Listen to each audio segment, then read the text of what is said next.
My name is Melissa, and I grew up in a typical middle-class family.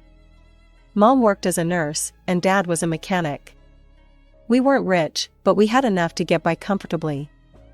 After graduating from college with a degree in education, I landed a job at a public elementary school in my hometown. My days were filled with lesson plans, finger paintings, and the infectious laughter of children.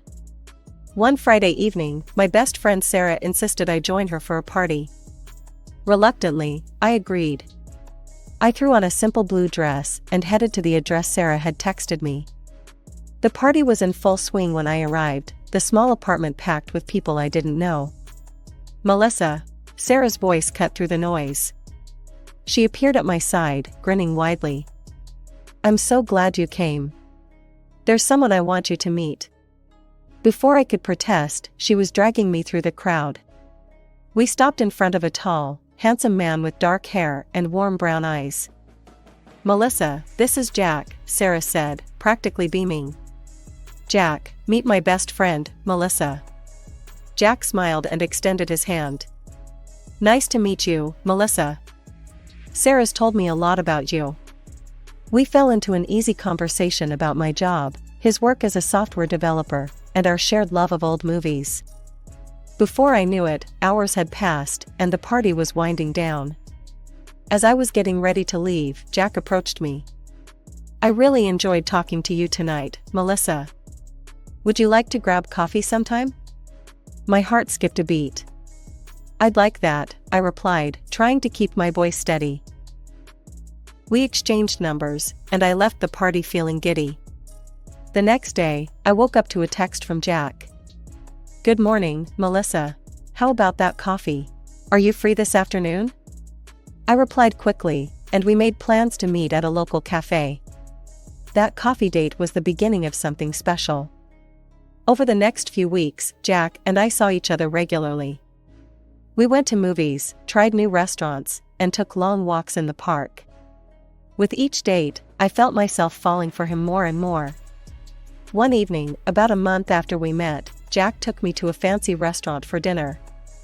As we finished our meal, he reached across the table and took my hand. "Melissa," he said, his eyes serious. "I really like you. I was wondering if you'd like to be my girlfriend?" My heart soared. "Yes, Jack. I'd love to be your girlfriend." Jack was everything I'd ever wanted in a partner, kind, funny, and supportive. One evening, as we cuddled on my couch watching an old black and white film, I turned to Jack. "Have you told your parents about us?" I asked, trying to keep my tone casual.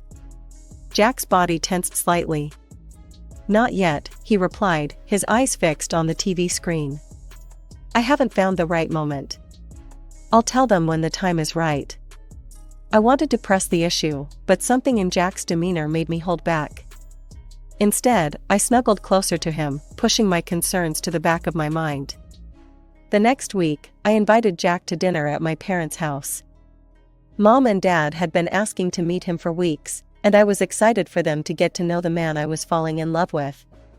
"Mom, Dad, this is Jack," I said, beaming as we walked into the living room. My parents welcomed Jack warmly. Mom had prepared her famous pot roast, and we all sat down to a lovely meal. The conversation flowed easily, with Jack charming my parents with stories about his work and his travels. The evening ended on a high note, with my parents pulling me aside as Jack went to get our coats.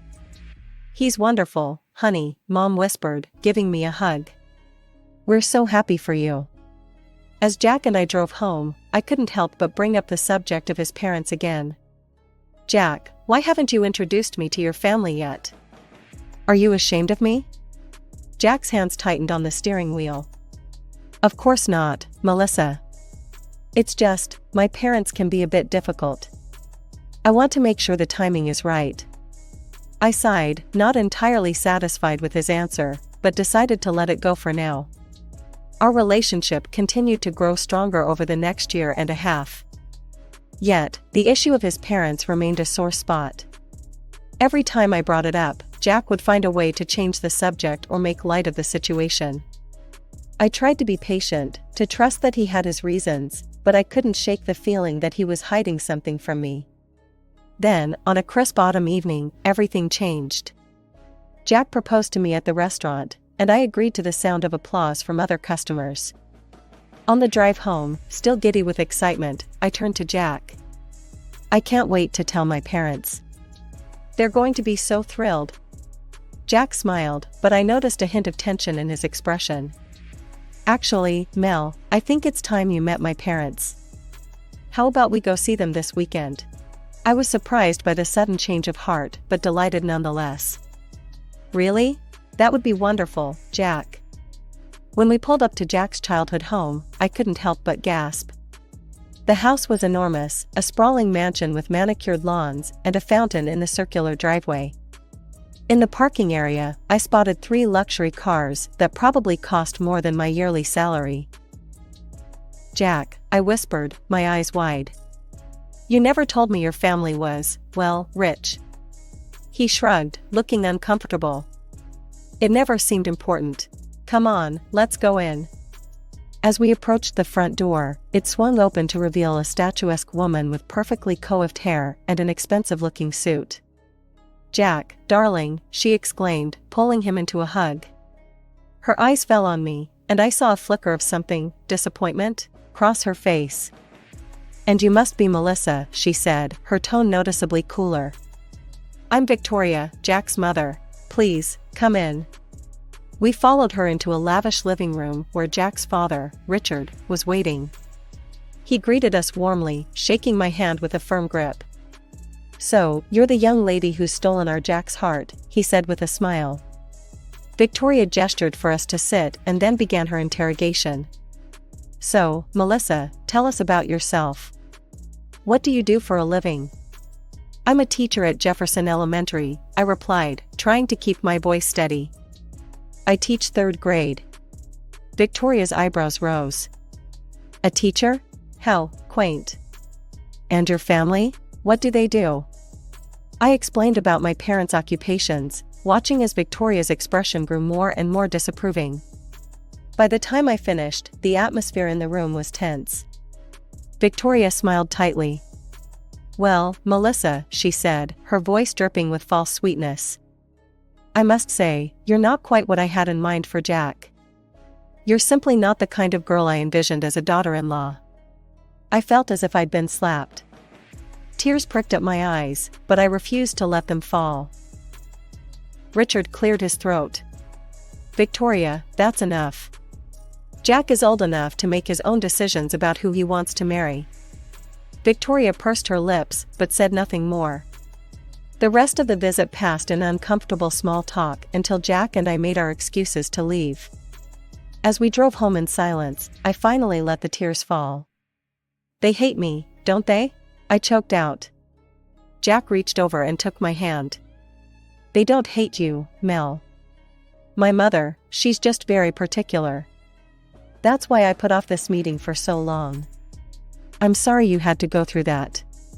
In the months following our engagement, Jack and I threw ourselves into wedding planning. We wanted a small, intimate ceremony with just our closest friends and family.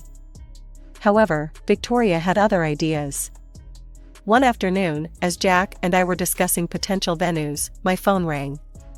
It was Victoria. "Melissa, dear," she said, her voice sickly sweet. "I've been thinking about your wedding. I've taken the liberty of contacting some of the finest venues in the city. Oh, and I have a list of at least 100 guests we simply must invite." I felt my stomach drop. "That's very kind of you, Victoria, but Jack and I were hoping for something smaller." "Nonsense," she interrupted. "My son is getting married. It has to be a grand affair. I want all my friends to see how happy he is." The next day, we met with Victoria to discuss the wedding plans. Jack was firm, explaining that we wanted a small ceremony and couldn't afford an extravagant affair. Victoria's face turned cold. "I see. Well, if that's how you feel, perhaps I should withdraw my offer to help. After all, it seems you two have it all figured out." Despite the tension, we stood our ground. In the end, we planned the wedding we wanted, a simple ceremony in a local park, followed by a reception at a charming restaurant. The morning of the wedding arrived, and I was a bundle of nerves. The ceremony was beautiful. Jack's eyes filled with tears as I walked down the aisle, and when we said our vows, I felt like my heart might burst with happiness. During the toasts, Victoria stood up, glass in hand. My stomach clenched, dreading what she might say. "Well," she began, her voice carrying across the room. "This certainly isn't the wedding I envisioned for my son. But I suppose we must make do with what we have." A shocked murmur ran through the guests. Victoria continued, her words becoming increasingly critical of the simple decorations, the food, and even my dress. With each word, I felt smaller and more humiliated. Finally, she turned her gaze directly to me. "I must say, I'm not entirely comfortable in this company. I think it's best if I take my leave early." With that, she set down her glass and swept out of the room, leaving a stunned silence in her wake. Our friends and family rallied around us, offering words of support and trying to lift the mood. Gradually, the party resumed, and by the end of the night, Victoria's dramatic exit was almost forgotten in the joy of celebration. After our honeymoon, Jack and I settled into married life in his apartment. However, my happiness was short-lived as Victoria began to make her presence felt in increasingly intrusive ways. One afternoon, I came home early from school to find Victoria in our living room, rearranging our furniture. I was shocked to see her there, especially since we hadn't given her a key. When Jack got home, I told him what had happened. He looked uncomfortable, but promised to talk to his mother about boundaries. However, Victoria's unexpected visits continued. She'd show up unannounced, always with some excuse about helping or checking on us. One day, as I was leaving for work, I overheard Victoria talking to our neighbor, Mrs. Johnson, in the hallway. I stopped short when I heard my name. "You know, you really should keep an eye on Melissa," Victoria was saying in a low voice. "She comes from a less desirable area. One can never be too careful with their jewelry." Over the next few weeks, I noticed a change in how some of our neighbors treated me. Friendly smiles were replaced with wary glances, and casual conversations in the elevator became awkward silences. It was clear that Victoria's words had had an effect. That evening, I broke down in tears as I told Jack what I'd overheard. He was angry and immediately confronted his mother, demanding she return the spare key she'd somehow obtained. Victoria's response was to play the victim, accusing me of turning her son against her. She began posting thinly veiled criticisms of me on social media, never mentioning me by name but making it clear who she was talking about. Then, one day, I was called into the principal's office at school. Mr. Thompson, my boss, looked uncomfortable as he slid an envelope across his desk to me. "Melissa, we received this, complaint about you," he said, his voice kind but concerned. Normally, we don't put much stock in anonymous letters, but given the nature of the accusations, I felt I should bring it to your attention. With trembling hands, I opened the envelope and read the letter. It was a litany of false accusations, everything from theft to inappropriate behavior with students. My mind reeled. There was only one person who could be behind this, Victoria. Mr. Thompson assured me he didn't believe the accusations, but warned me that rumors had started circulating among some of the staff. As I left his office, I could feel the stares of my colleagues, hear the whispers behind my back. As the months passed, what should have been joyous family gatherings turned into nightmarish ordeals. Every holiday, every family dinner became an opportunity for Victoria to belittle and humiliate me in front of Jack's friends and relatives. The breaking point came at a party Victoria hosted at her home. I'd worn a simple white skirt, feeling pretty and confident for once. As the evening wore on, I noticed people giving me odd looks and snickering behind their hands. It wasn't until Jack arrived late and pulled me aside that I learned the horrifying truth. "Mel," he said, his face a mix of anger and embarrassment, "there's a huge red stain on the back of your skirt. It looks like ketchup." My cheeks burned with humiliation as I realized I'd been walking around all evening with this stain, completely unaware. But worse was to come. Victoria, it seemed, had been busy taking photos of me throughout the night, always angled to prominently display the stain. By the time we got home, these photos were all over social media, accompanied by Victoria's mocking comments. The next day at school was a nightmare. Some of my students had seen the photos, and I could hear their whispered jokes and giggles. It took all my strength not to break down in tears in front of my class. That evening, I told Jack I couldn't take it anymore. "I'm done with these family gatherings," I said, my voice trembling. "I can't keep subjecting myself to your mother's cruelty." To my relief, Jack agreed. "You're right, Mel. We'll stop attending. My mother's behavior is unacceptable." Amidst this turmoil, I discovered I was pregnant. For a brief, shining moment, I hoped this news might soften Victoria's heart. Perhaps the prospect of a grandchild would bring peace to our fractured family. I couldn't have been more wrong. Victoria's reaction to the news was chilling. "Are you sure it's Jack's?" she asked, her voice dripping with insinuation. "After all, you two haven't been around much lately. Who knows what you've been up to?" I was stunned by her accusation, but I soon realized it was more than just cruel words. I began to notice a car following me on my way to and from work. At first, I thought I was being paranoid, but the same nondescript sedan kept appearing wherever I went.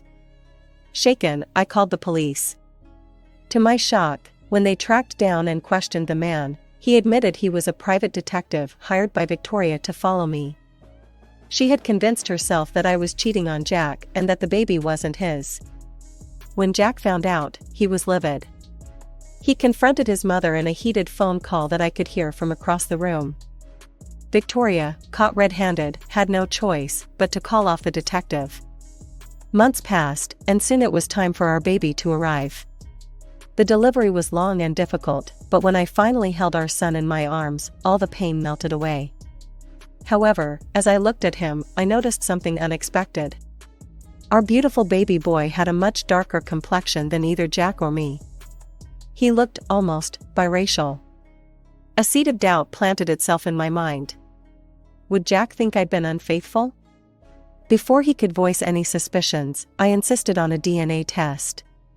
The wait for the results was agonizing, but finally, we got the news: Jack was indeed our son's biological father. The doctor, seeing our confusion, suggested another possibility. "It's possible this trait comes from one of your parents. We could do DNA tests on them as well, to trace the genetic line." My parents, when approached with the idea, were calm and agreeable. They understood our confusion and were happy to help solve the mystery. But the thought of telling Victoria made my blood run cold. Given her past accusations and behavior, I feared how she might react to this news. Would she use this as ammunition in her ongoing campaign against me? As I cradled our beautiful, mysterious baby boy, I looked at Jack. "What are we going to do?" I asked, my voice barely above a whisper. Jack took my hand, his eyes full of love and determination. "We're going to love our son, no matter what. And we'll get to the bottom of this. Together." The day Victoria first saw her grandson should have been a joyous occasion. Instead, it turned into a nightmare. As soon as she laid eyes on our beautiful baby boy, her face contorted with shock and disgust. "What is this?" she shrieked, recoiling from the crib. "This child is too dark. He can't be Jack's." Before I could even respond, she rounded on me, her eyes blazing with fury. "You whore! You cheated on my son with some black guy from the alley, didn't you?" "Victoria, please," I begged, tears welling in my eyes. "We've done a DNA test. Jack is the father. I've never been unfaithful." But she was beyond reason. She stormed out of our apartment, and I thought that was the end of it. I was wrong.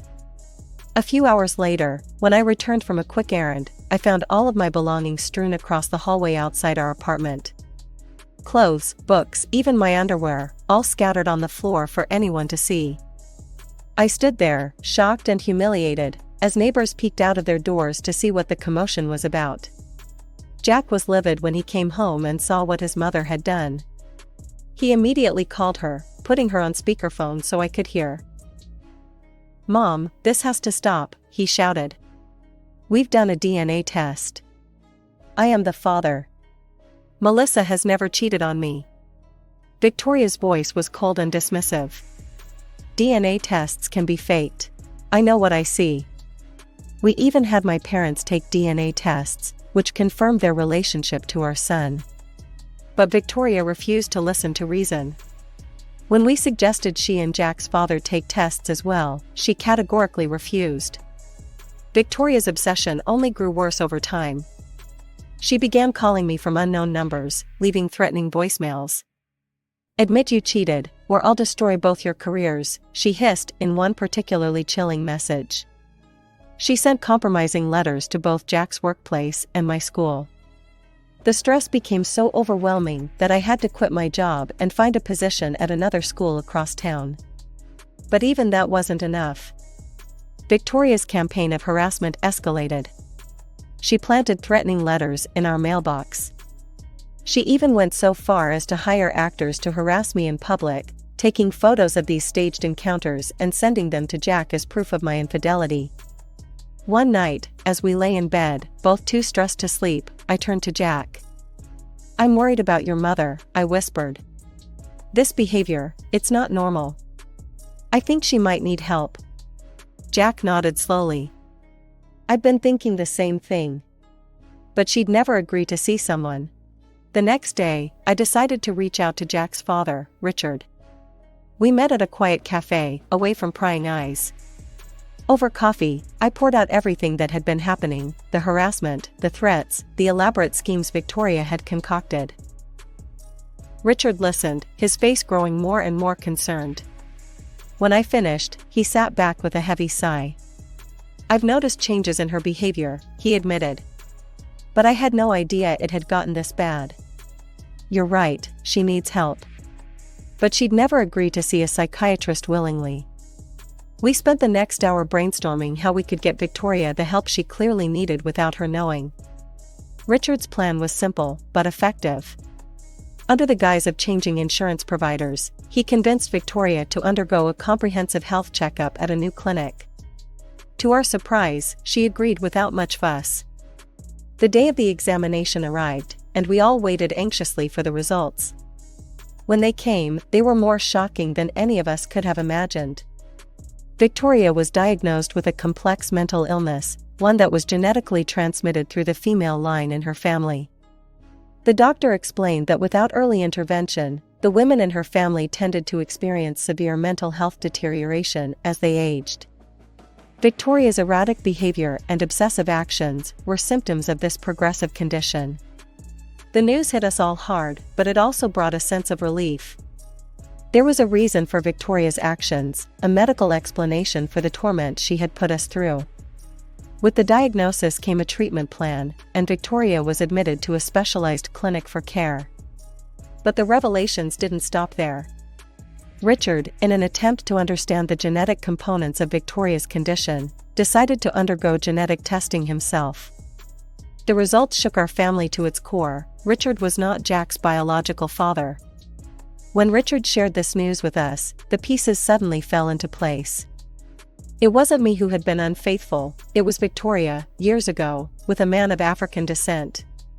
The very thing she had accused me of, she had done herself. I expected anger or resentment from Richard, but his reaction surprised me. He looked at Jack with tears in his eyes and said, "Son, I may not be your biological father, but I raised you. I loved you from the moment you were born, and nothing will ever change that. You are my son in every way that matters." Jack hugged his father tightly, affirming that Richard was and always would be his dad. As for his biological father, Jack decided he had no interest in searching for him. "The man who raised me, who stood by me through everything, that's my real father," he declared. With Victoria receiving the care she needed and the truth finally out in the open, a sense of peace settled over our family. Richard, free from Victoria's influence, became a doting grandfather to our son. He would spend hours playing with him, marveling at his curly black hair and striking blue eyes. One evening, as we sat in the living room of Richard's spacious house, he made an unexpected proposal. "Why don't you all move in here?" he suggested. "This place is too big for just me, and I'd love to have my family close." Jack and I exchanged glances, then smiled. It felt right, like the beginning of a new chapter for all of us. We agreed, and within a few weeks, we had moved into Richard's home. Life settled into a new, happier rhythm. Our son grew into a handsome, swarthy boy, his mixed heritage evident in his features. But to us, and to everyone who knew our family story, his appearance was simply a part of who he was, a beautiful, loved child. Victoria remained in the clinic, receiving the care she needed. While we didn't visit often, we made sure she was comfortable and well treated. It wasn't a perfect ending, but it was one we could live with. Apologized for being late to client meetings. His boss is at a loss about what to do. Could you talk to him? Shortly after Eldon and I got married, we were separated into separate departments. I was shocked. We had been in separate departments since we got married, and I had believed Eldon was working diligently. There was no sign of any change at home, and I started to worry that he might be under stress. I asked Eldon about it that evening. Then he promised me, "No, I'm not getting along well with my boss. I'll talk to him and resolve it, and I'll change my attitude." But a week later, he came home and said, "I quit my job. I can't work under that boss anymore." I checked with his boss, and it was true. Eldon's work attitude has worsened since joining this department. He doesn't reflect on his actions and only makes excuses. That led to an argument, and he quit. For the record, Eldon's boss is well-liked and respected in the company. It was natural to think the problem was with Eldon. Still, he seemed to regret quitting. "I'm sorry for the trouble. I'll find another job soon," he said. I thought things would be okay, but that was wishful thinking. A month passed, and Eldon only complained. "No company wants me," without seriously job hunting. He graduated from a prestigious university and has work experience. There should be at least one company willing to hire him. When I asked what kind of company he wanted, he said, "One without a nagging boss, where I can make at least $5,000 a month. I went to a prestigious university. I should be picky." My thought was, you're being way too picky. I just wanted him to work like a normal person. But Eldon continued to avoid work, becoming fully unemployed. I was puzzled by Eldon's change of character, but one day I came home from work to hear Eldon talking on the phone. "Since Gloriana is working, I don't have to. I'll just sweet-talk her into supporting me. I never thought pretending to be serious would work this well." At that moment, I realized I'd fallen for a complete fraud. The real Eldon was just a slacker who had been playing the role of a nice guy. When he noticed me, he tried to brush it off, saying, "I was joking. I'll look for a job." But I wasn't fooled. "Enough is enough. You better start working," I yelled, insisting he find a job, any job. Part of my anger came from concern for our future, but there was another, more pressing reason. I was pregnant. I found out I was expecting around the same time Eldon quit his job. Raising a child costs money, so I wanted Eldon to find stable employment. But as I mentioned, Eldon remained jobless and didn't care much for my pregnant condition. I was struggling with morning sickness and other issues, making household chores difficult. Yet, Eldon lay on the sofa eating potato chips, even saying, "Pregnancy isn't an illness. Deal with it." I had hoped he'd change as he became more aware of his impending fatherhood, but his attitude remained the same.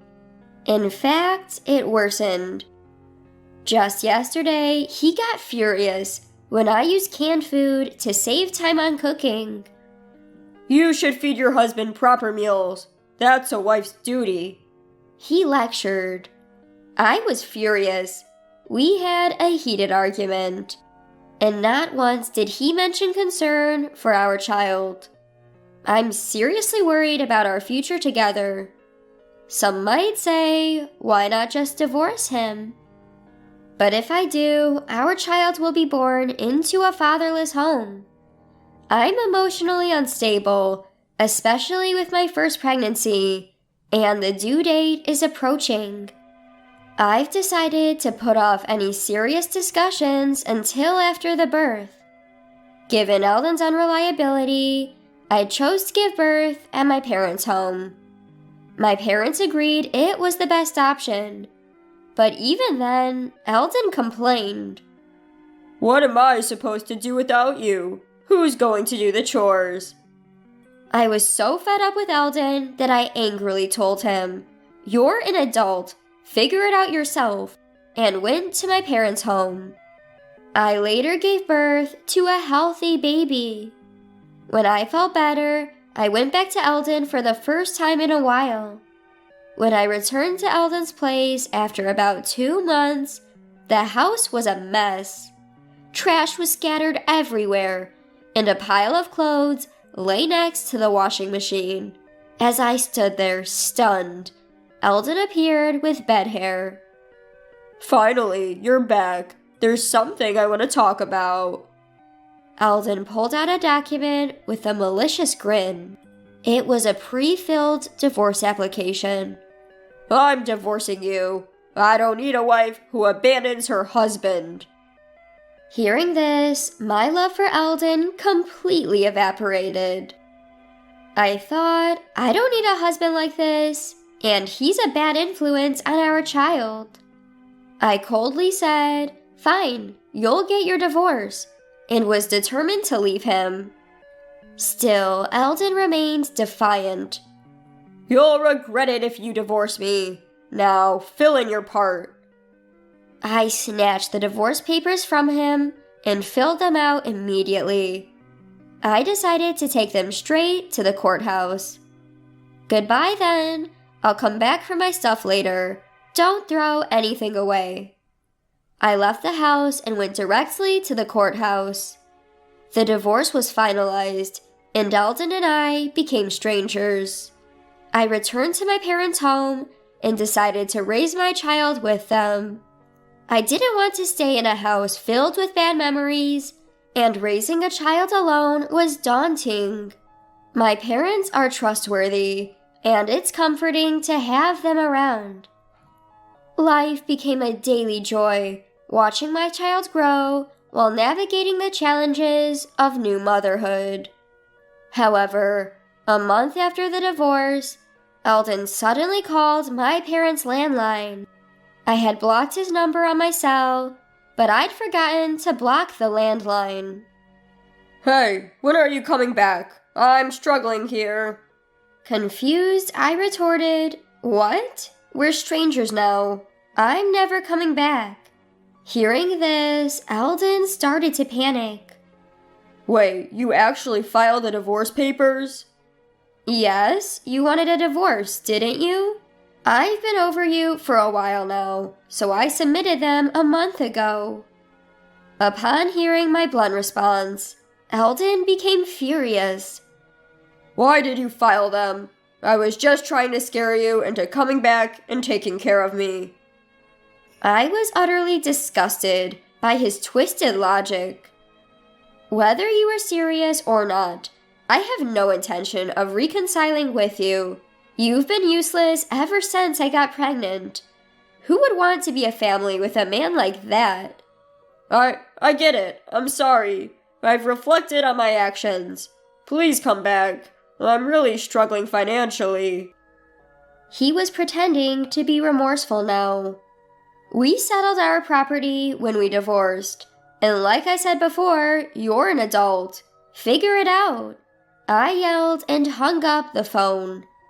I immediately blocked his number to prevent further calls.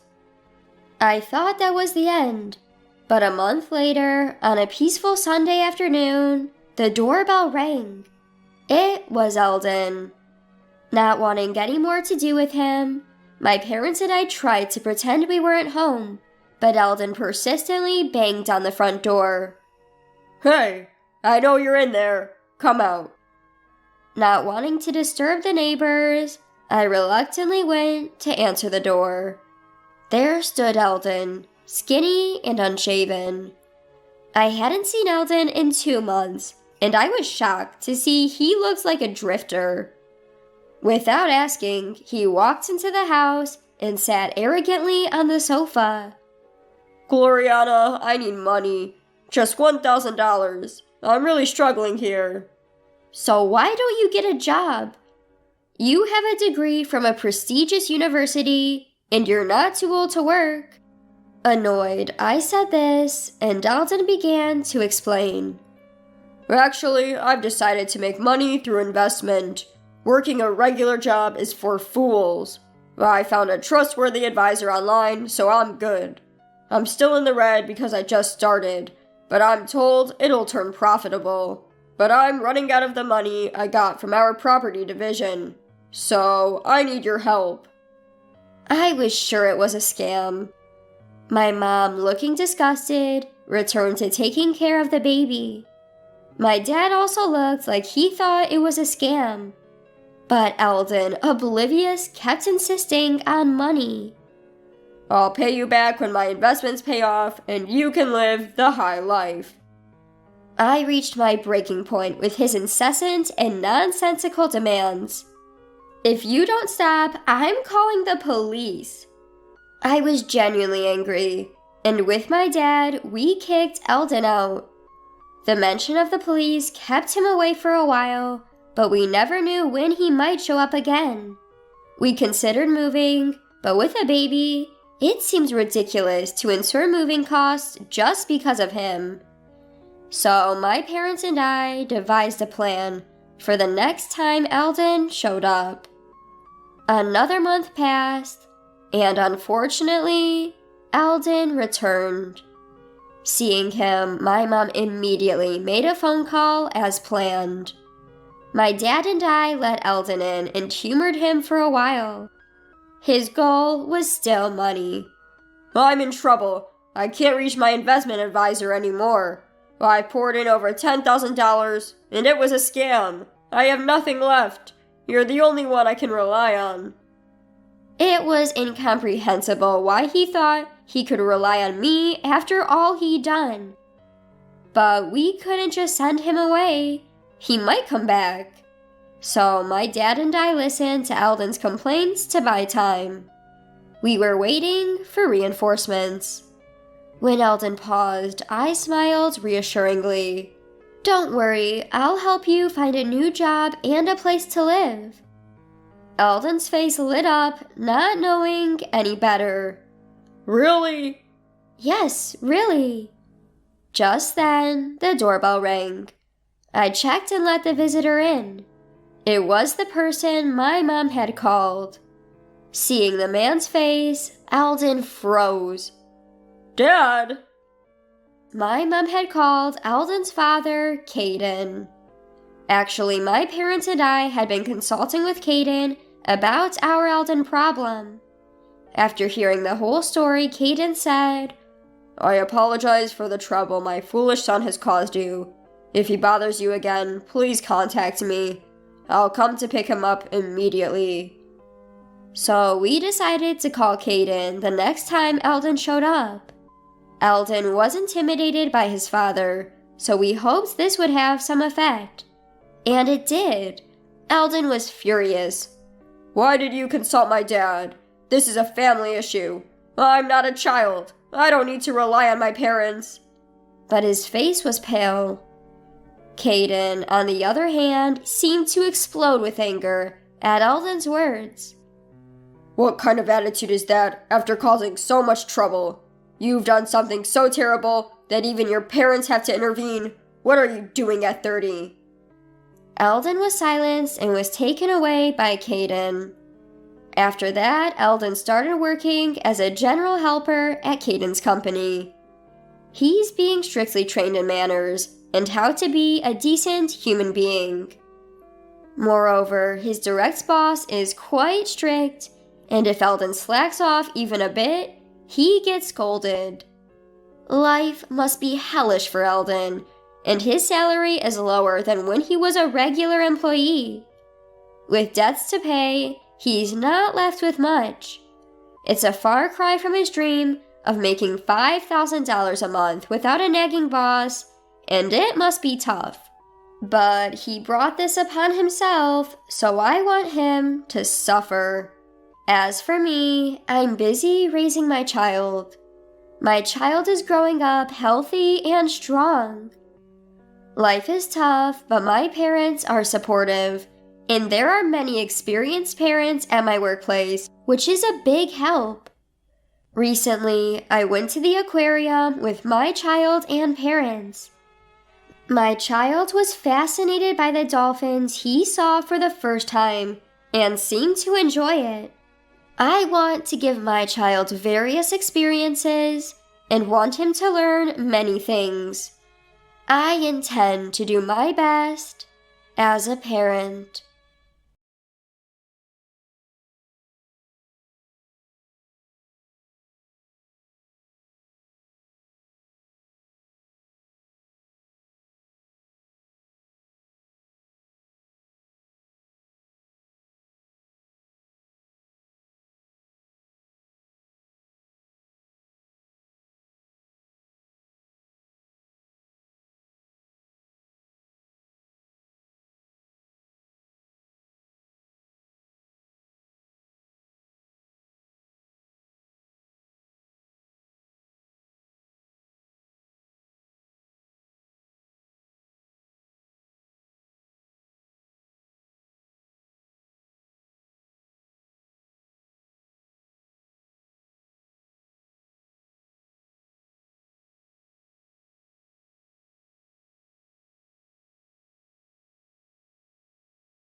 My name's Lila. I've always been the kind of person who prefers code to cocktails, a quiet evening over a raucous party. but life has a funny way of throwing you into the unexpected. That night at the party, hosted by a friend from college, was supposed to be another routine social gathering. I was already planning my escape route to my cozy apartment and my awaiting laptop when he walked in. David was hard to miss. At 22, he had the kind of energy that filled up a room. With his athlete's build and an easy smile, he was surrounded by admirers the moment he stepped through the door. I tried to keep to my corner, nursing my drink and fiddling with my phone, but fate had other plans. "Hey, you're Lila, right?" His voice cut through the noise, pulling me back from my digital refuge. I looked up to find those intense eyes fixed on me. "Yeah, that's me. And you are?" I asked, even though I already knew the answer. "David Matthews, the rising hockey star everyone seemed to talk about." "David, I've heard a lot about you. You're the genius programmer at Turner Tech, right?" His grin was infectious, and I found myself smiling, despite my initial resolve to remain disinterested. "Genius might be stretching it, but yeah, I work for an IT company," I said, trying to play it cool. David chuckled, pulling up a chair next to me, uninvited but not unwelcome. "So, what brings you to a party where you clearly wish you were anywhere else?" I shrugged, looking around at the bustling room. "Guess I was trying to be social. My friends keep telling me I need to get out more." "That's funny." David leaned in, his voice dropping to a playful whisper. "Because I've been trying to get out of these things too. Too much fake chatter."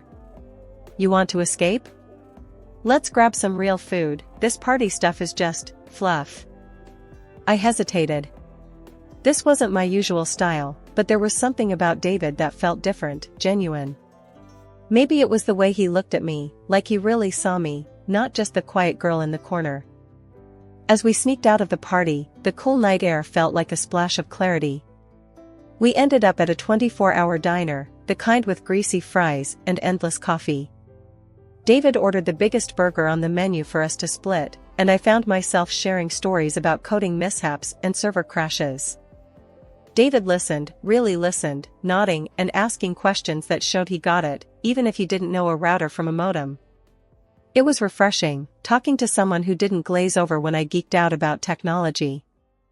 As the night turned into early morning, I realized that David wasn't just a hotshot athlete, he was thoughtful, funny, and surprisingly down to earth. Maybe that's why when he suggested we do this again next Friday, I didn't think twice before saying yes. David and I had been the talk of our circle since he started courting me. Despite our age difference, with me being 32 and him only 22, there was something electric between us. Honestly, it was flattering to have someone so vibrant and full of promise by my side. The day David decided to introduce me to his mom, Susan, I was nervous. The moment we arrived, the look on her face said it all. It was like she had tasted something sour just seeing me. "So, you're Lila," Susan began, sizing me up as if I were an item at an auction. "David has told me very little about you, which I suppose isn't surprising." I tried to smile, extending my hand. "It's nice to meet you, Susan." She barely touched my hand before pulling back. "Let's sit down. We have a lot to discuss, apparently."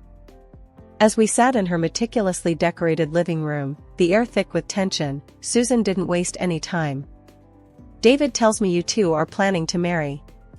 He's a professional athlete, on his way to becoming a star. And you, Lila, you're a programmer, correct? And quite a bit older than him." "Yes, I am a programmer," I replied, keeping my voice steady, despite her tone. "And yes, there's an age difference, but we love each other." Susan scoffed. "Love," she muttered under her breath. "David, she's 32. You're just 22. You should be thinking about your career, not settling down with someone who—" "Mom," David interrupted, his voice firm. "I love Lila. That's what matters to me. We're getting married." Susan's eyes narrowed. "You're blinded by infatuation. Think about your future, your contracts, your endorsements. This is a mistake." I felt a surge of defiance. "I'm not here to argue, Susan. I came because David wanted us to meet. I respect your concern, but our decision to marry is ours to make. David nodded, squeezing my hand under the table. Exactly. We've talked this through, and we're serious. Lila's age, her job, it doesn't matter to me. What matters is how we feel about each other. Susan leaned back, her expression unreadable for a moment before she spoke again. Well, it seems I can't convince my own son to think clearly. If you're going to be part of this family, Lila, I expect you to understand the pressures David will face. Can you handle that? Without dragging him down? Her words stung, but I held my gaze. I'm not here to drag anyone down, Susan. I support David fully, in his career and everything else. There was a pause, a heavy, uncomfortable silence, before Susan stood up abruptly. I need to think about this. David, you're welcome to stay for dinner. Lila, I think it's best if you leave now. David started to protest, but I stopped him. It's okay, David. Let's not make this harder. I'll go, but think about what I said, Susan. I'm not the enemy here. When I found out I was pregnant, I was over the moon with joy. David was thrilled too when I told him, and he immediately suggested we speed up our wedding plans. Let's not wait, Lila. Let's get married as soon as we can, he said, his eyes shining with excitement and a bit of urgency. The joy of our news, however, didn't quite extend to everyone. When David broke the news to his mom, Susan, her reaction was less than enthusiastic. You're what? Pregnant? This changes things, she muttered, clearly agitated by the unexpected twist. David tried to calm her down. Mom, this is good news. We're happy. Susan paced the room, her brows furrowed in thought before she turned to face us with a stern look. Fine, but if you're going to do this, you're doing it on my terms. First, you two are signing a prenup. A prenup? I echoed, my stomach sinking. Yes, to ensure my son's future earnings in hockey are protected. He's going to be making millions, and we can't have any risks, Susan explained, her voice firm and non-negotiable. David looked at me, his expression apologetic. Lila, I know it's not ideal, but my mom has a point about protecting the career I'm building. It's just a formality. I nodded slowly, the reality of our situation settling in. Okay, what's the second condition? I asked, bracing myself. You need to show your commitment to this family, Lila. I want you to handle the initial mortgage payment for your new house, 50% up front. Susan's eyes were locked on mine, challenging me. I was stunned. 50%? That's a lot of money, Susan. David was quick to jump in. Mom, that's too much. Lila, we can figure something out. But I knew what I had to do.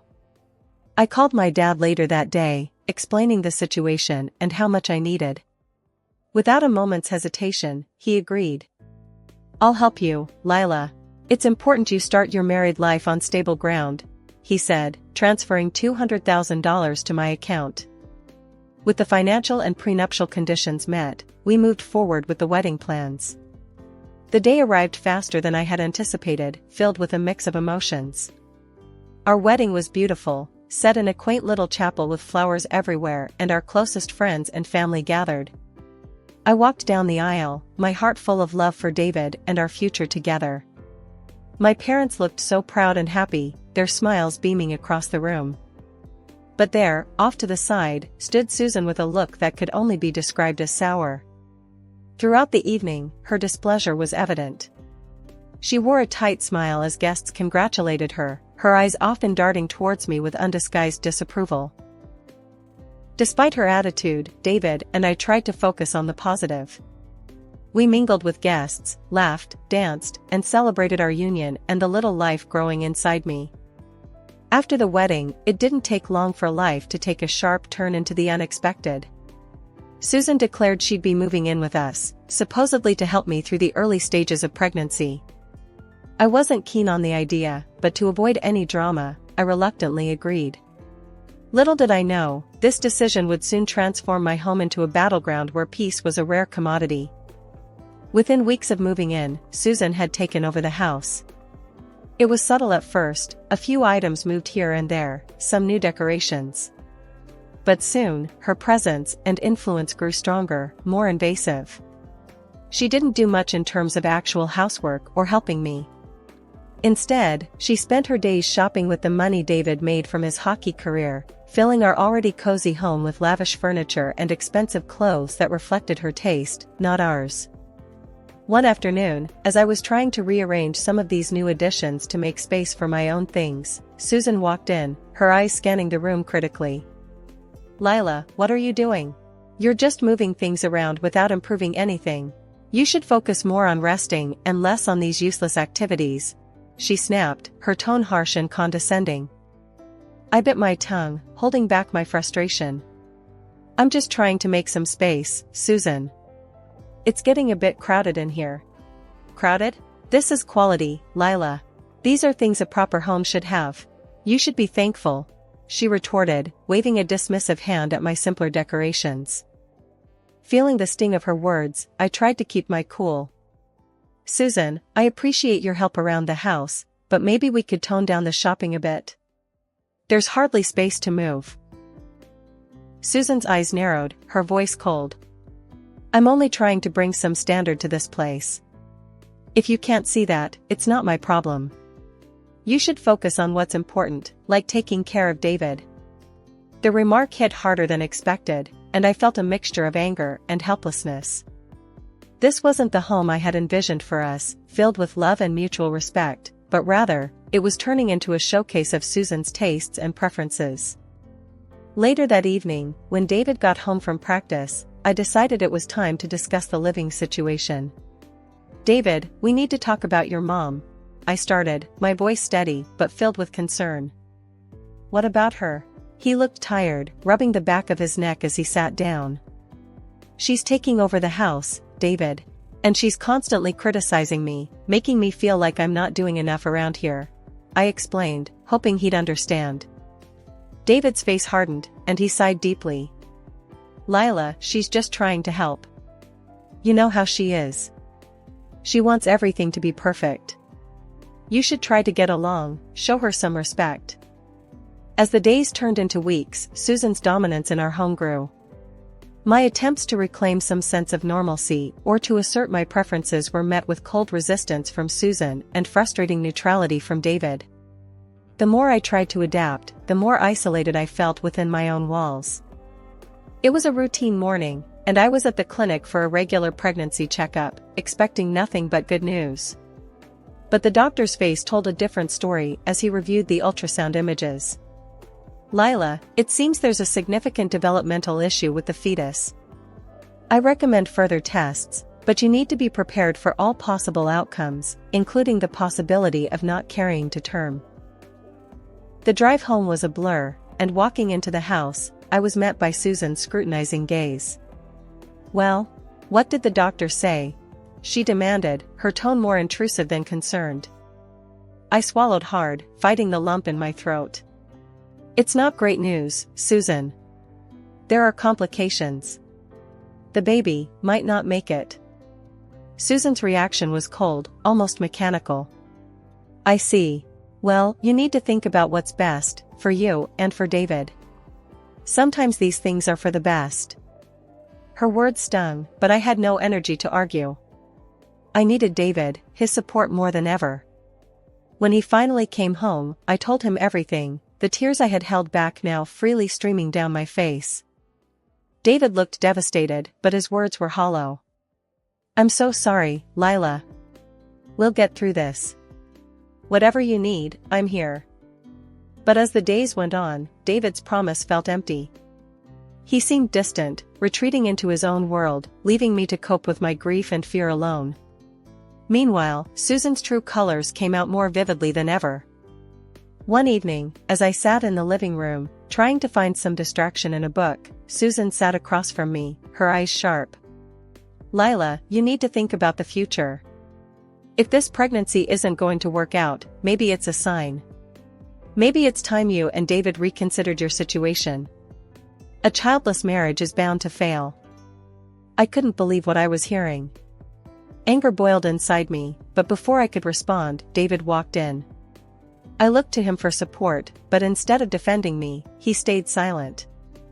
After weeks of uncertainty and fear, the day came when the complications of my pregnancy could no longer be managed. The doctors did what they could, but the decision was inevitable. The pregnancy had to be terminated. As I lay in the hospital bed, coming to terms with the loss, the doctor explained the gravity of my condition. "It's going to be difficult for you to get pregnant again," he said with a somber look. Returning home was one of the hardest things I've ever done. I was drained, not just physically, but emotionally. My heart ached in a way that words couldn't describe. I walked through the door in tears, a mess of grief and broken dreams, hoping, praying for some semblance of comfort from the people who were supposed to be my family. What I walked into was anything but comforting. Susan wasted no time. As soon as she saw my state, her words sliced through the air, cold and sharp. "Well, look at you. I told you, didn't I? You just aren't cut out for this. You can't even manage to have a healthy child." Her cruel words hit me like physical blows. I stood there, stunned into silence, my tears falling faster. I looked to David, desperate for him to say something, anything in my defense. But David was distant, his eyes avoiding mine. He shifted uncomfortably, then said, "Look, Lila, I have important matches coming up. I can't have all this drama around. It's just too much." I stared at him, disbelief clouding my pain. Our child was not just some drama, David. This was our baby, our future. How can you be so cold? David's face hardened. "I'm tired, Lila. Tired of your complaints and all these problems. I've got a career, and honestly, I've got plenty of options." He paused, his voice dropping as he added, "Maybe it's better if we just end this. I need someone who fits into my life, not complicates it." Susan clapped her hands, a twisted smile on her face. "Finally, some sense from you, David. Lila, you heard him. Pack your things. It's time for you to leave." David didn't help me with my bags, he didn't even say goodbye. As I closed the door behind me, the finality of that click echoed in my heart. When I arrived at my parents' house, my tears hadn't stopped. Seeing me in such a state, Dad was furious. "What happened, Lila? Tell me everything," he demanded, his voice a mix of concern and anger. Through sobs, I recounted everything, how Susan and David had treated me, the cruel words, the demand that I leave the house we shared. Dad's face turned red with each detail I shared, his fists clenching at his sides. "This is not going to stand, Lila. We're going to make sure you get what you deserve," he said, pulling out his phone to make a call. Within hours, he had lined up meetings with some of the best lawyers in the city. The next few days were a whirlwind. We met with a sharp and determined lawyer named Helen, who was appalled by my story. "We'll file for divorce immediately and sue for half of every investment you made in that house," she declared, her tone fierce and resolute. True to her word, Helen moved quickly. The divorce papers were served to David, and the lawsuit for my share of the house investments was filed. David and Susan were shocked. As the legal battle ensued, it became clear that they were in a precarious financial situation because of my mother-in-law's ill-considered spending. David and Susan were forced to sell the house. Meanwhile, David's life seemed to spiral. He met a young fan, a girl who was smitten with the shining star, and married her hastily. I heard about the wedding through friends. It didn't sting as much as I thought it would, instead, it felt like confirmation that leaving him was the right decision. But Susan couldn't resist one last jab. A few weeks after David's rushed wedding, I received a letter from her. Inside was a photo from the wedding, showing Susan beaming next to David and his new wife. On the back, Susan had written a note. "Finally, my son has found a young and healthy woman who will give birth to healthy children for him." The cruelty of her words was meant to wound, and it did, but not as deeply as she intended. The lawsuit dragged on, but eventually, the court ruled in my favor. I was awarded half of the investment we had made in our former home, a sum that significantly strained David's finances further.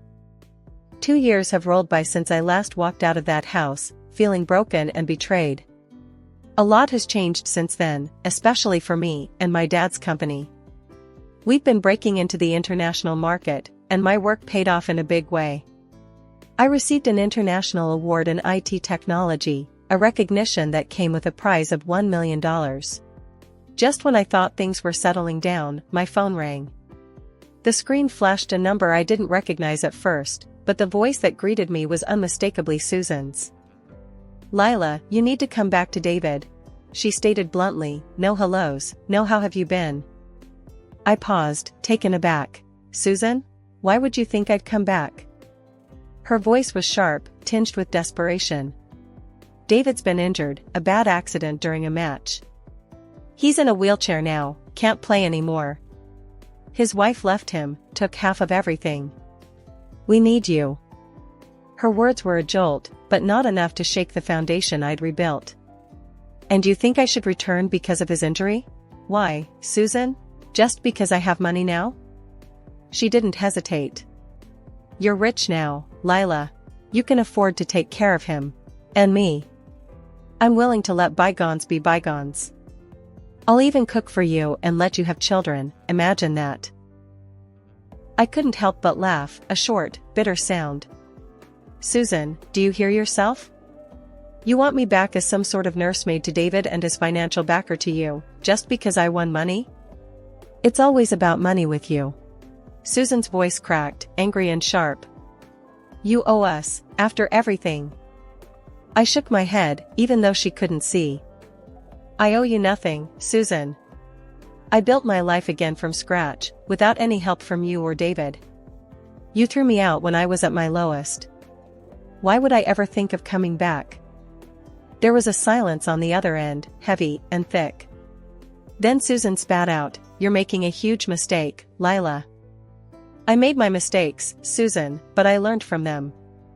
And returning to a life that nearly broke me isn't a mistake I'll make twice," I replied, my voice calm and steady. Hanging up the phone, I felt a surge of freedom. Her words no longer had the power to hurt me. I was truly free, and my life was my own. Looking around my office, filled with awards and the buzzing of computers, I knew I was right where I was meant to be. Later, at home, I poured myself a glass of wine and stepped out onto my balcony, looking out over the city lights. The challenges of the past seemed like distant memories, and the future was bright and full of promise. I had found success and contentment in my work, and I was surrounded by people who valued and respected me. As I sipped my wine, I thought about Susan's call, her voice so filled with anger and desperation. It was clear that in her world, money still dictated worth. But in my world, I measured wealth not by dollars in the bank, but by the happiness and peace I'd fought so hard to achieve. One crisp morning, as I walked into the office, the buzz of the upcoming product launch was palpable. My team, a group of brilliant and driven individuals, greeted me with enthusiastic updates. "Lila, we're almost ready to roll out the new software. Just a few tweaks left," Jenna, one of our lead developers, informed me, her eyes sparkling with excitement. "That's great to hear, Jenna. Make sure those tweaks are solid. We can't afford slips, not with so much riding on this," I replied, my tone both encouraging and firm. Jenna nodded, her demeanor serious. "Absolutely, Lila. We're on it." I received a call from Dad later. His voice was brimming with pride. "Lila, I just wanted to tell you how proud I am of you. Not just for your success at the company, but for how you've handled everything life threw at you." "Thanks, Dad. It means a lot to hear that from you. I couldn't have done it without your support," I responded, feeling a warmth spread through me. "You did the heavy lifting, kiddo. I was just here to offer a hand when you needed it," he said, and we both laughed. That evening, as I walked through the park on my way home, I felt a deep sense of peace. I stopped for a moment, taking in the beauty of the setting sun, the laughter of children playing nearby, and the gentle rustle of leaves in the breeze. It was moments like this that I had once thought were lost to me forever. But here I was, standing strong, the master of my fate once more. I had faced betrayal and loss, fought back against those who sought to bring me down, and emerged not just unscathed but stronger. As I resumed my walk, a plan began to form in my mind. I wanted to use my experiences to help others who might be facing their own battles. Perhaps a foundation, something that could offer support and strength to those in need. My name is Monica, and my story begins in a bustling household where love was abundant, if not always equally distributed. Growing up, our home was a cacophony of laughter, cries, and the constant patter of little feet. I was the second oldest, sandwiched between my brother Jake, who was just a year my senior, and my two younger sisters, Emma and Lily, who came into our lives when I was already in my early teens. From an early age, I learned the art of responsibility. While other kids my age were out playing, I was often found in our modest kitchen, helping Mom prepare dinner, or in the living room, cradling a fussy Emma or Lily. It wasn't always easy, but it taught me invaluable lessons about compassion and hard work. Our parents, John and Sarah, were hardworking individuals who dreamed of giving us a better life than they had. Dad worked long hours at the local factory, while Mom juggled part-time jobs and household duties. They weren't rich by any means, but they managed to keep food on the table and a roof over our heads. However, there was an undercurrent in our family dynamics that I couldn't ignore. Jake, my older brother, seemed to hold a special place in our parents' hearts. "Jake's the oldest," Dad would say, ruffling his hair affectionately. "He's carrying on the family name. That comes with responsibilities and perks." As we grew older, the disparity became more apparent. When it came time for high school graduation, Jake got a car. I got a heartfelt card and a promise that they'd help with college expenses. It wasn't that I was unloved, far from it. But the preference was clear, and it shaped our family dynamics in subtle ways. My sisters, Emma and Lily, looked up to me with adoring eyes. Being significantly younger, they often saw me as a second mother figure. I took this role seriously, determined to be the kind of role model they deserved. As high school drew to a close, I set my sights on college. My parents, true to their word, had set aside money for our education. It wasn't enough to cover everything, but it was a start. I chose to study finance, a practical field that I hoped would lead to a stable career. My chosen field of study, finance, proved to be as demanding as I'd anticipated. Long nights in the library became my new normal, but I tackled each assignment with the same determination I'd applied to helping Mom with household chores. Despite the workload, I made sure to call home regularly. Mom would fill me in on the family gossip, Dad would grunt his hellos, and my sisters would fight over the phone to tell me about their days. Jake's updates were less frequent, usually relayed through Mom. He'd started working at a local company, showing little interest in further education. Our parents, especially Dad, seemed pleased with his progress. "Your brother's really finding his feet in the business world," Dad would say during our infrequent conversations. "He's got a knack for it." I'd murmur my agreement, pushing down the small spark of competitiveness that flared up. This wasn't a race, I reminded myself. We each had our own paths to follow. As the years passed, I threw myself into my studies and part-time jobs, determined to make the most of the opportunity my parents had given me. Their financial support, while not covering everything, was a lifeline I was deeply grateful for. I knew the sacrifices they were making to keep me in school, and I was determined not to let them down. Graduation day arrived before I knew it. As I stood in my cap and gown, diploma in hand, I scanned the crowd for my family. There they were, Mom and Dad beaming with pride, Emma and Lily waving enthusiastically, and even Jake had made it, standing a bit apart with a half-smile on his face. After the ceremony, Mom hugged me tight. "We're so proud of you, honey," she said, her eyes glistening. Dad nodded, patting my shoulder awkwardly but affectionately. "You've done well, Monica. Now it's time to make your mark in the world." As we celebrated over dinner, I shared my plans to stay in the city and start my career. A part of me had considered returning home, but the opportunities here were too good to pass up. My entry-level position at a financial firm demanded long hours. Visits home became less frequent, limited to major holidays and the occasional long weekend. But I never forgot my roots, calling regularly and sending care packages to my sisters. It was during one of my rare visits home, nearly a decade after I'd first left for college, that everything changed. I was sitting in the kitchen with Mom, catching up over coffee, when my phone rang. It was my boss. "Monica, I have some news," he said, his voice unusually serious. "We're opening a new branch in your hometown, and I want you to head it up. It's a big promotion, but it would mean relocating. Are you interested?" "Yes," I heard myself say. "I'm definitely interested." When I got the job offer back in my hometown, my company said they'd pay for an apartment. But Mom and Dad insisted I move back home.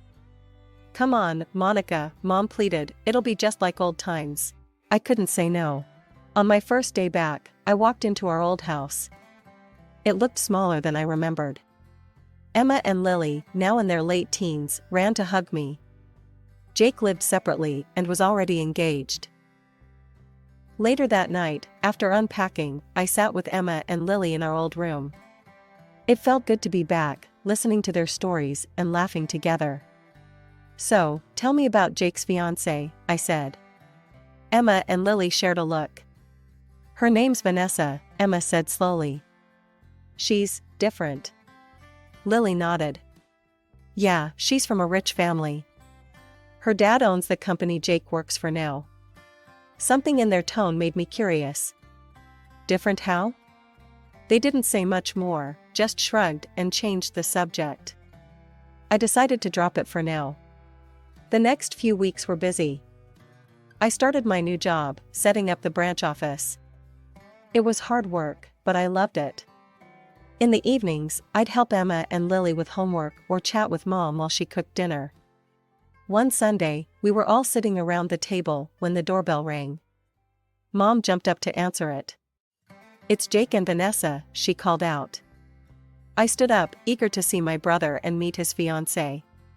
Jake walked in first, looking sharp in a suit. Behind him was a tall, slim woman with perfect hair and clothes that probably cost more than my monthly rent. Vanessa looked around our house like it was beneath her. "Oh, how quaint," she said, picking up one of Mom's knickknacks. I watched, confused, as Mom and Dad fussed over her. They kept asking if she needed anything, apologizing for the smallest things. Emma and Lily were quiet, eyes down. When Vanessa made a nasty comment about Lily's clothes, I'd had enough. I pulled Emma aside. "What's going on?" I whispered. "Why is everyone letting her act like this?" Emma sighed.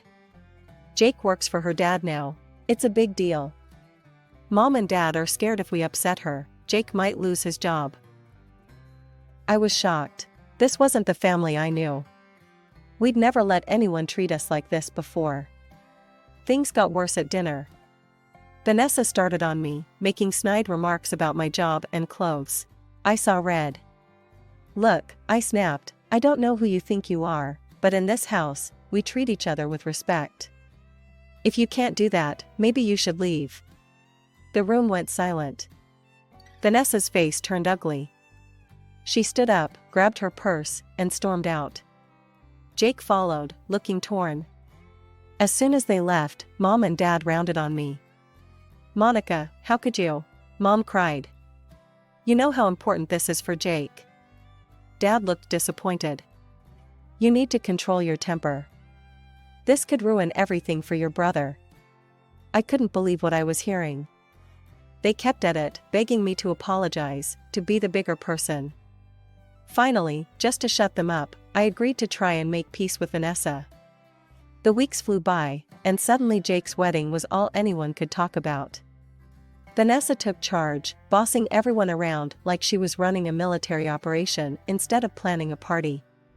She dragged us to endless dress fittings, insisting we buy expensive gowns that matched the venue's aesthetic. When I suggested something more affordable, Vanessa just laughed. "Oh, Monica," she sneered, "we can't have you looking cheap at my wedding, can we?" The bachelorette party was next on her list. Vanessa handed out a minute-by-minute schedule, complete with mandatory activities and outfit changes. It was ridiculous, but Mom kept giving me these pleading looks, so I bit my tongue. Then came the bombshell. Vanessa wanted us to dance at the wedding. Not just a simple waltz, mind you. No, she was planning a full-on performance. "It'll be the highlight of the reception," she gushed. "You'll all look so cute." My stomach dropped. I'd hurt my back years ago in a car accident. Dancing wasn't really my thing anymore. But I figured, how bad could it be? Turns out, pretty bad. I showed up at the dance studio, and the choreographer started talking about splits and lifts and all sorts of crazy moves. Vanessa was there, barking orders like a drill sergeant. "Come on, ladies, put your backs into it." I pulled out my phone, thinking I'd record it to practice later. But as I watched, I realized there was no way I could do this. It was way too much. "Hold on," I said, "this is insane. We're not circus performers, Vanessa. I can't do these moves." Vanessa's face turned ugly. "What do you mean, you can't? Of course you can. Stop being difficult, Monica." I stood my ground. "No, I mean it. I have an old back injury. This kind of dancing isn't possible for me." That's when Vanessa really lost it. She started yelling, throwing around words I won't repeat. Then she hit me with this gem. "Fine. If you won't dance, you owe Jake $3,500 as a wedding gift. It's only fair, since you're ruining my special day." I was speechless. I looked at Emma and Lily, hoping they'd back me up. But they just stared at the floor, Mom's warnings clearly ringing in their ears. That was it. I'd had enough. "You know what, Vanessa? Keep your damn dance. I'm out of here." I stormed out of the studio, my hands shaking as I clutched my phone.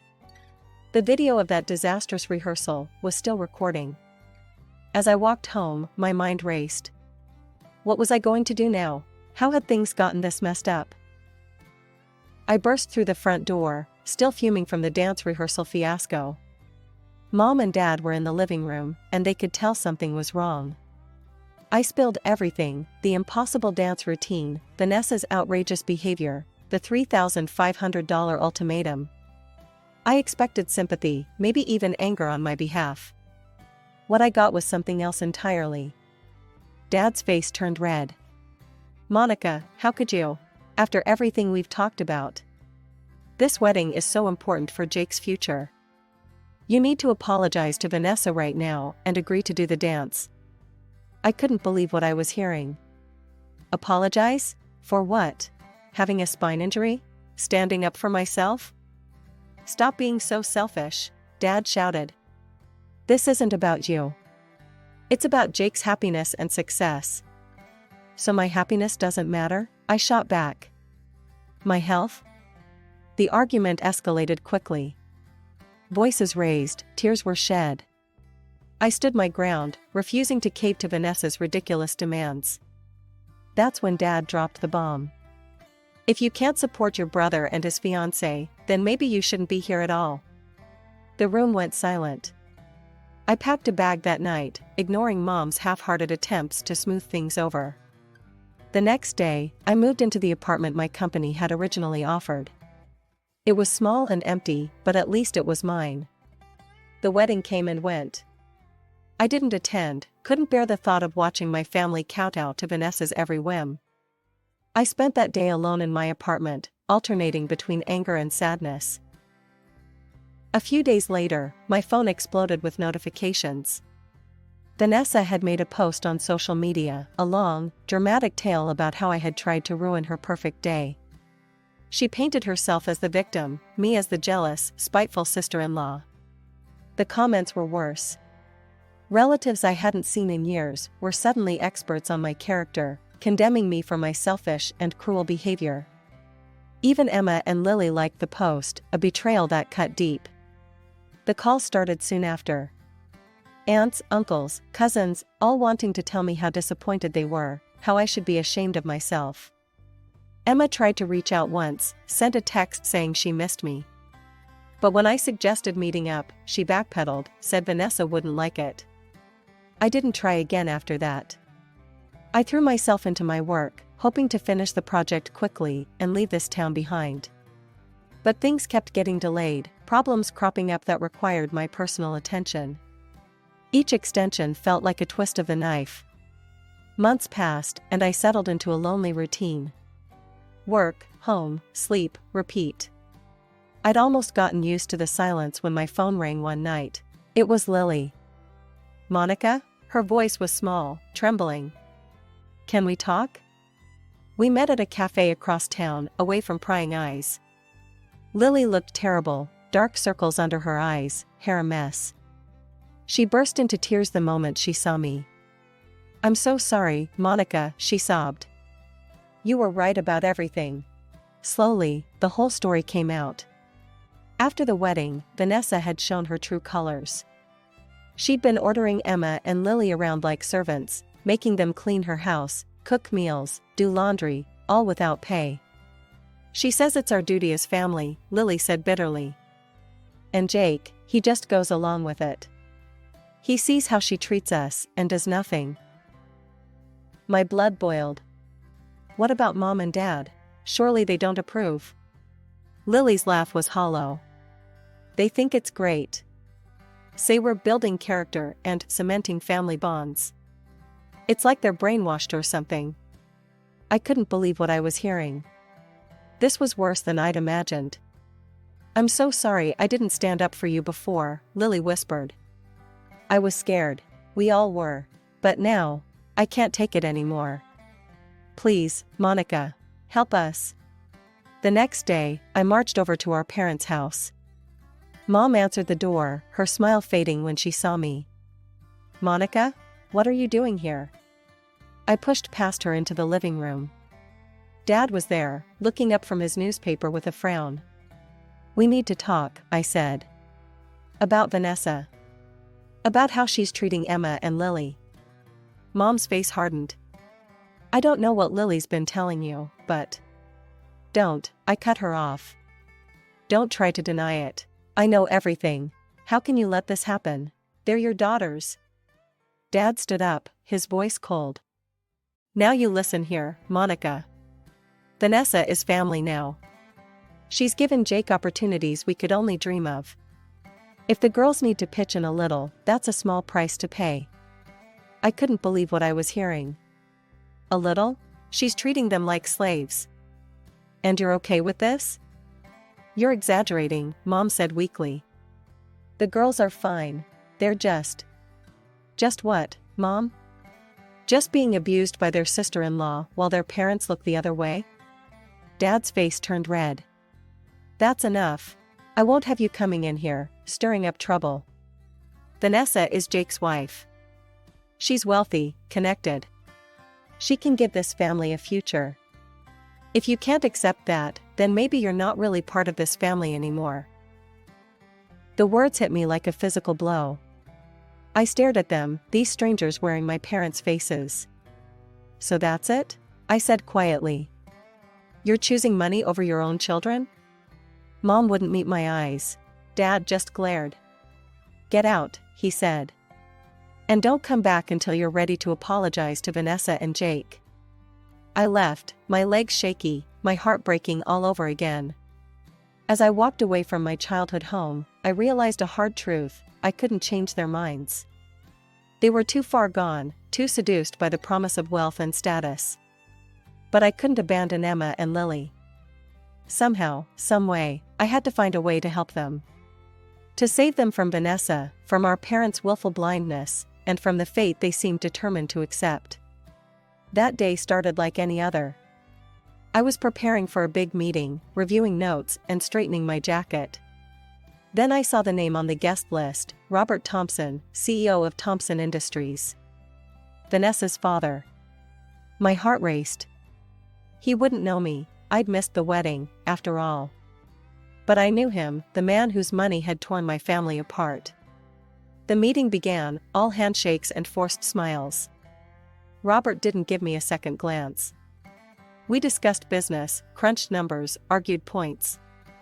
Then came the coffee break. I found myself next to Robert, both of us refilling our cups. He started chatting, casual small talk that somehow turned to parenting. You know, he said, puffing up with pride, I raised my Vanessa to be humble. Never let her flaunt our wealth. She grew up modest, well-mannered. Even married a regular guy. She respects everyone, treats them like family. Something in me snapped. Without a word, I pulled out my phone and hit play on a video I'd almost forgotten about. There was Vanessa, red-faced and screaming at the dance rehearsal. You stupid scum, she shrieked on screen. Pay $3,500 or get out. I won't have you ruining my wedding. The color drained from Robert's face. He watched, horrified, as his daughter berated me, my sisters, the other bridesmaids. When it ended, silence fell. I had no idea, Robert whispered. She's always so polite around me. I thought. I believed. I steeled myself for anger, for him to storm out. Instead, he looked at me, eyes pleading. Please, he said. Tell me everything. So I did. The cruel comments, the forced labor, the way she'd turned my family against me. With each word, Robert seemed to age years. I'm so sorry, he said when I finished. I've failed as a father. Please, let me try to make this right. Before I could respond, he was on his feet. Come with me, he said. Now. We drove to Jake and Vanessa's house in silence. Robert's knuckles were white on the steering wheel. The scene inside was worse than I'd imagined. Emma was there, wearing a maid's uniform, scrubbing floors. Vanessa lounged on the couch, barking orders. Robert exploded. Vanessa, what is the meaning of this? How dare you treat people like this? Your own family. Vanessa's shock turned to anger. She pointed at Emma. I won't apologize to servants. Robert's face turned purple. That's it. You're cut off. No more money, no more house. I'm ashamed to call you my daughter. Jake tried to intervene. Sir, please. The girls don't mind helping out. It's no big deal.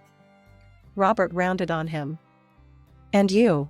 Letting your wife abuse your sisters? You're fired. Both of you, out of my sight. He turned to me and Emma, his voice softening. I'm so sorry. For everything. Please, let me help make this right. As we left, Vanessa's shrieks fading behind us, I felt a mix of emotions, relief, vindication, but also sadness. This was a Pyrrhic victory at best. The fallout from Robert's intervention was swift and merciless. Instead of seeing reason, my parents doubled down on their support for Jake and Vanessa. They were furious with me, blaming me for ruining Jake's cushy life. How could you do this to your own brother? Mom wailed over the phone. He had everything, and now it's all gone because of you. Dad was even worse. You've always been jealous of Jake, he spat. Well, congratulations. You've destroyed this family. Don't bother coming around anymore. You're not welcome here. Their words hurt, but I wasn't surprised. They'd made their choice long ago, and it wasn't me or my sisters they'd chosen. I threw myself into work, finishing up the project that had kept me in my hometown for so long. The day it was complete, I packed up my apartment and left without looking back. I found a new position in another city, desperate for a fresh start. Months passed. I built a new life, made new friends, tried to forget the family that had rejected me. But I couldn't stop worrying about Emma and Lily. I'd send texts, but the responses were always short, evasive. Then, one rainy night, there was a knock at my door. I opened it to find Emma and Lily, soaked to the bone, suitcases in hand. Monica, Emma said, her voice breaking. We need your help. Over cups of hot tea, they told me everything. Jake and Vanessa, broke jobless, had moved back in with our parents. But instead of humbling them, it had made Vanessa even more tyrannical. She treats the house like her personal kingdom, Lily explained. And us? We're just her servants. Mom and Dad don't do anything, Emma added. They're so afraid of Jake leaving that they let Vanessa do whatever she wants. My heart broke for them. Why didn't you tell me sooner? They exchanged guilty looks. We were ashamed, Lily admitted. And scared. Vanessa threatened to make things even worse if we reached out to you. But we couldn't take it anymore, Emma said. Please, Monica. Can we stay with you? Just until we find jobs and our own place? I didn't hesitate. Of course you can. Stay as long as you need. It wasn't easy at first. My apartment was small, and we were all adjusting to living together as adults. But slowly, we found our rhythm. I helped them polish their resumes, practiced interview techniques with them. We stayed up late, talking through years of pain and misunderstandings. Weeks turned into months. Emma found a job at a local bookstore, while Lily started taking classes at a nearby community college. They insisted on contributing to rent and groceries, even though I told them it wasn't necessary. One night, as we sat around the dinner table, laughing over some silly story, I realized something. Our parents might never come around. Jake and Vanessa might never change. But that was okay. We had each other, and that was enough. As I looked at my sisters, strong, resilient, finally free to be themselves, I knew we'd be all right. Whatever came next, we'd face it together. As a real family should.